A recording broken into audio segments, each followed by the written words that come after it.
નમસ્તે પ્રિય મિત્રો, અમારી ચેનલ શ્રેષ્ઠ વાતોમાં આપનું સ્વાગત છે, જ્યાં અમે તમને રહસ્યમય અને અનોખી માહિતી આપીએ છીએ. આજે અમે એક એવી માહિતી લાવ્યા સવી કે આ 11 કામ દરરોજ કરો અને તમારા ખિસ્સા અને તિજોરી પૈસાથી ભરાઈ જશે. મિત્રો, આજકાલ કોને પૈસાની જરૂર નથી? ગરીબ હોય કે અમીર, દરેકને પૈસાની જરૂર હોય છે. પૈસા વિના ન તો કોઈ ધાર્મિક પ્રથા કરી શકાય છે કે ન તો કોઈ કાર્ય કરી શકાય છે. પૈસા વિના આપણે ગરીબોને મદદ કરી શકીએ છીએ કે ભૂખ્યા લોકોની ભૂખ સંતોષી શકતા નથી. વ્યક્તિ પોતાના જીવનમાં પૈસા કમાવવા માટે બધું જ કરે છે.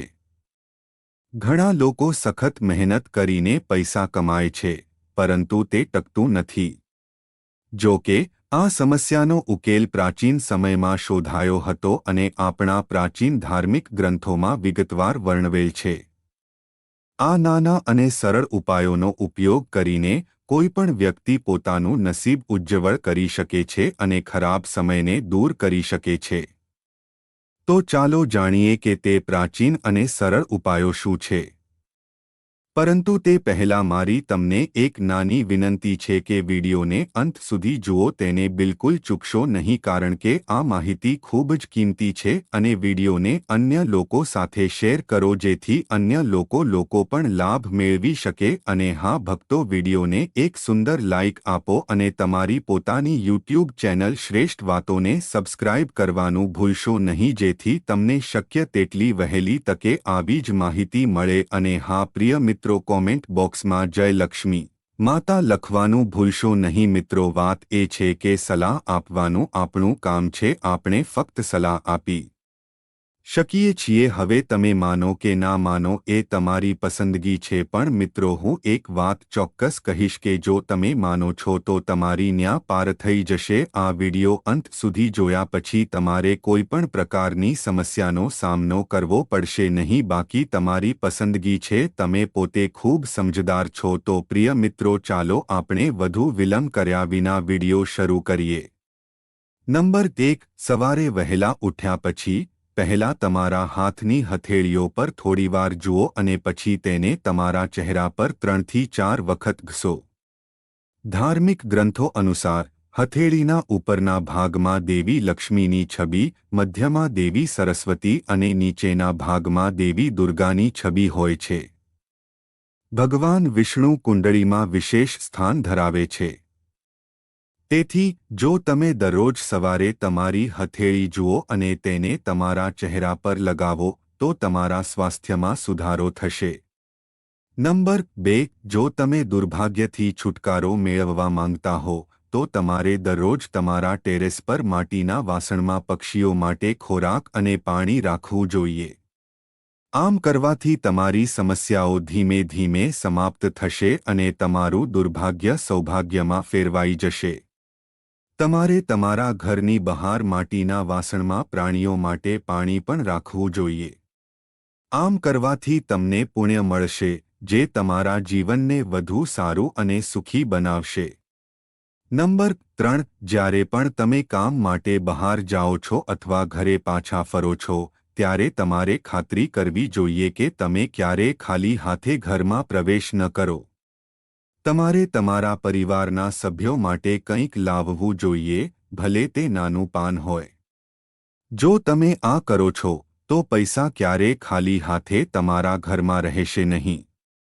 નંબર 4, જો તમે જીવનમાં આર્થિક મુશ્કેલીઓનો સામનો કરી રહ્યા છો તો તમારે ગાયને દૂધ, દહીં, ચોખા, ખાંડ અને ખાંડની મીઠાઈ જેવી સફેદ વસ્તુઓ રાખવી જોઈએ. આ ઉપાય આપણા પ્રાચીન શાસ્ત્રોમાં સ્પષ્ટ રીતે લખાયેલ છે. આ કરવાથી તમારી આર્થિક સ્થિતિ મજબૂત બને છે. નંબર 5, સૂર્યદેવ આપણા સ્વભાવના સૌથી મોટા દેવતા છે. તેથી જો તમે તમારા નસીબમાં સુધારો કરવા માંગતા હો તો તમારે સૂર્યદેવની પૂજા કરવી જોઈએ. તમારે દરરોજ સવારે સ્નાન કરવું જોઈએ અને સૂર્યદેવને પાણી અર્પણ કરવું જોઈએ. આનાથી તમારું નસીબ બદલાશે અને તમારા સારા દિવસો ખૂબ જ જલ્દી શરૂ થશે.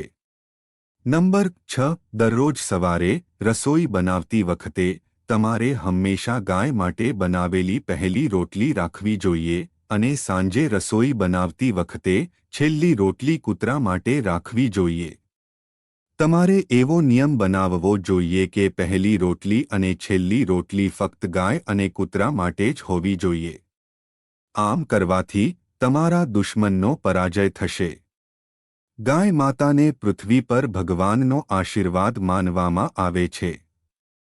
તેથી જો તમે તેના માટે રોટલી રાખો છો તો તમારી બધી ઈચ્છાઓ પૂર્ણ થશે. નંબર 7 તમારે દરરોજ સવારે તમારા ઘરની અંદર અને બહાર ઝાડુ કરવું જોઈએ. યાદ રાખો કે સાંજે ઝાડુ કે પોચો ન કરવો. જો તમે સાંજ પછી ઝાડુ કે પોચો કરશો તો દેવી લક્ષ્મી તમારા પર ગુસ્સે થશે અને તમારું ઘર છોડી દેશે અને તમને આર્થિક મુશ્કેલીઓનો પણ સામનો કરવો પડી શકે છે. નંબર 8 તમારે દરરોજ સવારે પીપળાના ઝાડને પાણીનો વાસણ અર્પણ કરવો જોઈએ. ભગવાન વિષ્ણુ પીપળાના ઝાડમાં રહે છે. જો તમે દરરોજ પીપળાના ઝાડને પાણીનો વાસણ અર્પણ કરો છો તો ભગવાન વિષ્ણુ તમારા પર પ્રસન્ન થાય છે અને તમને શુભ પરિણામો મળે છે.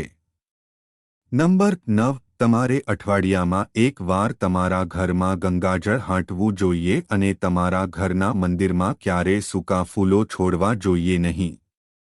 જો ચઢાવવામાં આવેલા ફૂલો સુકાઈ જાય તો તેમને પ્રાર્થના ખંડમાંથી કાઢીને વહેતા પાણીમાં ડૂબાડવા જોઈએ. નંબર 10 તમારા પૈસા વારંવાર ગણશો નહીં. વારંવાર પૈસા ગણવાથી તમારા ઘરની સંપત્તિમાં ઘટાડો થાય છે. યાદ રાખો, રાત્રે સૂતા પહેલા તમારે ક્યારેય તમારા પૈસા ગણવા જોઈએ નહીં. સોનું ગણવું બિલકુલ શુભ માનવામાં આવતું નથી. આમ કરવાથી તમારા ઘરના ધનનો નાશ થાય છે અને દેવી લક્ષ્મી ગુસ્સે થાય છે, જેના કારણે નાણાકીય મુશ્કેલીઓ થઈ શકે છે.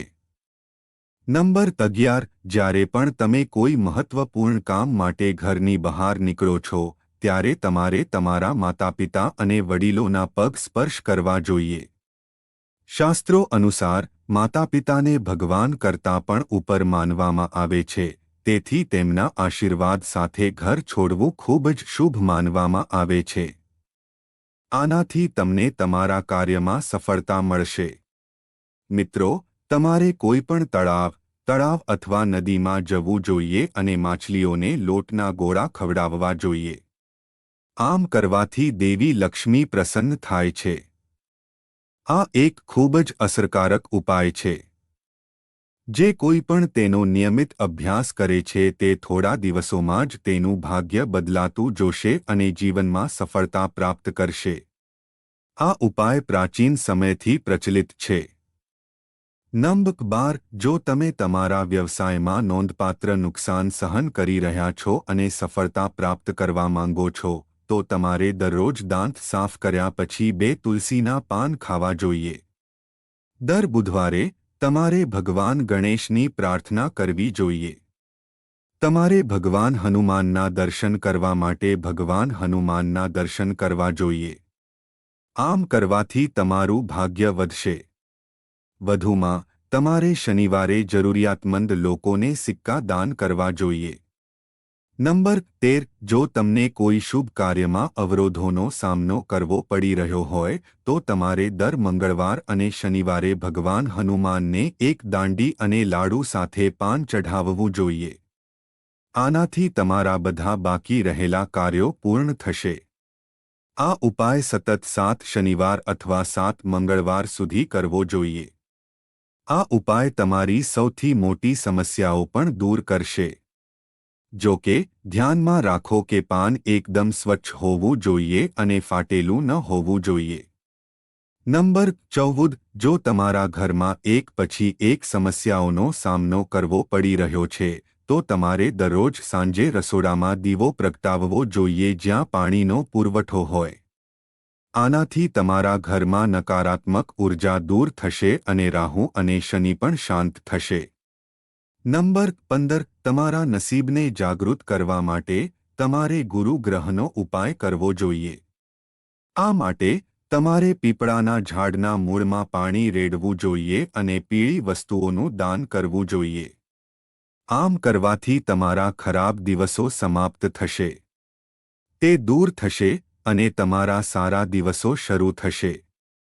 નંબર 16. જો તમારા જીવનમાં નિરાશાનું વાતાવરણ હોય, ખુશી તમારાથી દૂર રહે અને તમારા મનમાં સતત નકારાત્મક વિચારો આવતા રહે, તો તમારે રવિવાર સિવાય દરરોજ સાંજે તુલસીના છોડ નીચે દીવો પ્રગટાવવો જોઈએ અને તુલસીની પૂજા કરવી જોઈએ. આમ કરવાથી તમે તમારા જીવનમાં સકારાત્મક ફેરફારો અનુભવશો અને ખૂબ જ ટૂંક સમયમાં તમારું જીવન ખુશીઓથી ભરાઈ જશે. નંબર 17. આપણા કપડાં પણ આપણા દુર્ભાગ્ય માટે જવાબદાર છે. તમારા દુર્ભાગ્યને સૌભાગ્યમાં પરિવર્તિત કરવા માટે તમારે સ્વચ્છ કપડાં પહેરવા જોઈએ. જો તમારા કોઈપણ કપડાં નાના કે ફાટી ગયા હોય, તો તમારે તેને ઘરમાં બિલકુલ ન રાખવા જોઈએ. ઘરમાં ફાટેલા કે જૂના કપડાં રાખવાથી ઘરમાં દલિતોનો વસવાટ થાય છે. નંબર 18. તમારે ક્યારેય પીપળ, વડ કે અન્ય કોઈ વૃક્ષ કે છોડની ડાળીઓ કારણ વગર તોડવી કે નુકસાન ન પહોંચાડવું જોઈએ. વધુમાં, દરરોજ સવારે ઉઠીને ગાયત્રી મંત્રનો 108 વાર જાપ કરવો જોઈએ. જો તમે કોઈ વૃદ્ધ સ્ત્રી અથવા તમારા માતાપિતાનું અપમાન કરો છો, તો તે ભગવાનનું અપમાન છે. તેને આના સમાન માનવામાં આવે છે. તે તમારા વિનાશનું કારણ પણ બની શકે છે. પ્રિય મિત્રો, તમને આ વિડિયો કેવો લાગ્યો તે અમને કમેન્ટમાં જણાવો. જો તમે માતા લક્ષ્મીના સાચા ભક્ત છો, તમે માતા લક્ષ્મીનો પ્રેમ અને આશીર્વાદ મેળવવા માંગો છો અને માતા લક્ષ્મી તમારા ઘરમાં નિવાસ કરે તેવું ઈચ્છો છો અને તમે માતા લક્ષ્મીને પ્રસન્ન કરવા માંગો છો, તો વિડિયોને ઝડપથી લાઇક કરો અને તમારી યુટ્યુબ ચેનલ શ્રેષ્ઠ વાતોને સબસ્ક્રાઇબ કરો અને કોમેન્ટ બોક્સમાં જય લક્ષ્મી માતા લખો. મિત્રો, આ બધી માહિતી જનહિતને ધ્યાનમાં રાખીને આપવામાં આવી રહી છે. તમારી શ્રદ્ધા અને માન્યતા પર જ્યોતિષ અને ધર્મના ઉપાયો અને સલાહ અજમાવો. વિડિયોનો હેતુ ફક્ત તમને વધુ સારી સલાહ આપવાનો છે. અમે આ સંદર્ભમાં કોઈપણ પ્રકારનો દાવો કરતા નથી. મિત્રો, જો તમને વિડિયો ગમ્યો હોય તો લાઇક કરો અને કૃપા કરીને સબસ્ક્રાઇબ કરો. આભાર. જય શ્રી કૃષ્ણ.